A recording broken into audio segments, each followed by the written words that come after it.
Welcome to Just Ask Jamison episode 5. First question. Is it true that they recommend a high protein meal within 30 minutes of training with weights? And is it good for muscle development?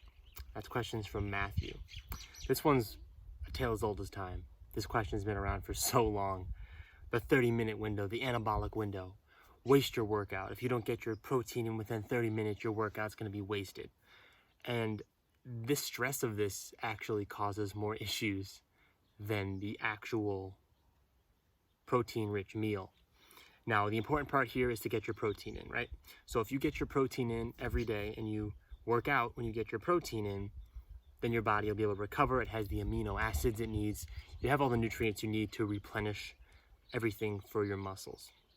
Now, if you like to work out fasted and you find that you eat after you work out and you work out in the morning and then you fast before your workout, you work out and then you eat, then you're getting more protein, but you still have protein in your system from the day before. It's not going to totally waste your workout. That's a marketing scheme and it's very well played, but don't worry about that.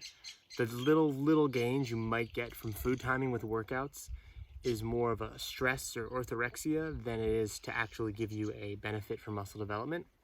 And if you do want to get like that 1.1% better with food timing, then you have to experiment and just figure out what time works the best for your body and when and how much protein you need to eat before and after the workout for optimal health. Next question. Are there any real benefits to consuming starchy carbs like potatoes? I believe the keto diet can be done forever, cannot be done forever, as carbs are essential for testosterone production. Nonetheless, some experts claim it's preferable to get your carbs from vegetables and fruits. Thereby, what do you think about the impact of starchy carbs or even rice on testosterone and overall health and well-being? Do you really need these carbs? Would excluding them be detrimental to our libido and our health? Thanks, brother. That's from Rudy. All right, Rudy. I would say the most important part is eating the real food. Potatoes are real food, vegetables are real food, fruits are real food. So I wouldn't worry too much about each of those things. However, if you do have an underlying condition where your body isn't properly digesting things or you're sensitive to certain things like potatoes and nightshade, for example, you would have to fix that first, fix your gut first before you start adding all those foods in. However, if you're exercising and you want to increase your libido and you want to provide your body energy, rice and carbs and potatoes like that are fine. I personally enjoy potatoes now. I used to be very orthorexic where I would cut out all those foods. And I did notice that it decreased my energy, but some people are different. Vegetables and fruits obviously are also carbs, and they have different micro and macronutrient profiles than different types of potatoes and white rice. Some of those things are just good to get in your system because you want the energy to use during your day and to use during your workouts. And of course, that energy turns into movement and turns into things that could therefore benefit your testosterone levels. I would also say that you could try and cut out potatoes and see how you feel. Maybe you're sensitive to nightshades, but I wouldn't focus too much on the ingredients specifically because you really should focus on the overall big picture of getting the real food in and putting things in your body that are harmonious with your biology so that you can absorb the foods and that they're helping your body and not hindering your body. And then one of the questions is, tell me your experience on Hawaii, man. Like, compare it to Boston, Los Angeles, and do you consider it home now? What have you learned living in nature amongst hippies like Troy Casey and Rob Earth and all the crazies? I definitely love those guys. Troy Casey, Certified Health Nut, he's awesome. He has some great insights. I reference him a lot when I talk. Rob Earth, he's also hilarious and very thought-provoking and really makes you think about certain things and really think for yourself and experiment with yourself. Everything's a bit different. Yes, this is home right now. I feel home in certain places. I don't feel like home is a place that you need to have everything in, but energetically where you're at might be different because if you have belongings all over the world, then you may feel scattered. So it's very different depending on each individual's overall perception of the energy. But I think every place has its own benefits, and there's always awesome people in certain places. It's just up to you to find them and become a person that can attract those kind of people into your lives. So for example, Boston, I had a great group of health conscious individuals. Los Angeles, I met an amazing group of the health conscious individuals. Obviously, since that's the mecca of it. But just because I wasn't in Los Angeles before, doesn't mean I didn't pursue those things. So I still looked for those kind of people in my lives.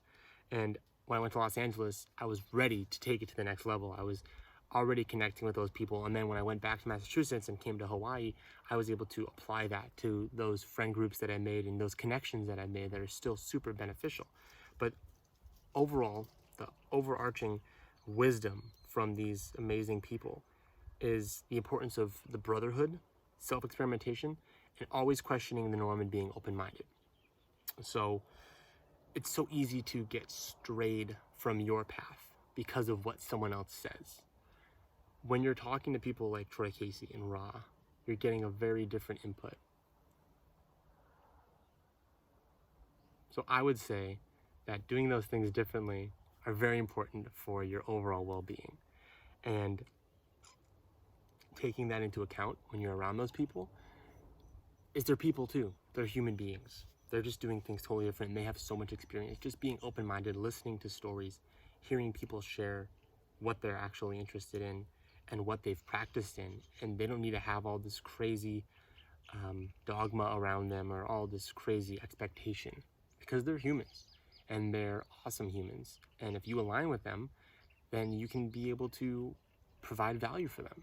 I think it's very important that you be yourself around them. You don't try and adapt to who they are from how you know them. You be yourself, you learn, you're curious, you share, you provide value. And then the relationship gets better and you guys can get more and more information across and things just work out and things start to align. But one thing I like to say about all those men and women that I met who are just doing great things and who are really experiencing things on their own, were the one thing in common would be that they were choosing the path that fits them. They weren't fitting the path that others have chosen for them. So I could talk about Troy and Ra so much. I love those guys. And there's certain things that I see they do. I'm like, that's crazy, but I love it because they're just being themselves. They're being themselves and they're doing it unapologetically. And they're not hurting anybody. They're just being themselves and sharing and being open and abundant. And I respect the heck out of them for that, as well as I do people who aren't seen as so out there. But a lot of the stuff they have is pretty straightforward. It's very simple. It's very real. It's very down to earth. It's very nature focused. It's just different. But if you're doing something and you feel like you're different, then that's probably a good sign that you're doing something and you feel good about it. You're doing something that's right for you. Because if you're doing something that people are afraid of, yet you seem to enjoy it and you're curious about it, then I would highly recommend to continue going down that path. Because you never know what kind of stuff's going to happen when you follow your own intuition instead of trying to follow the masses.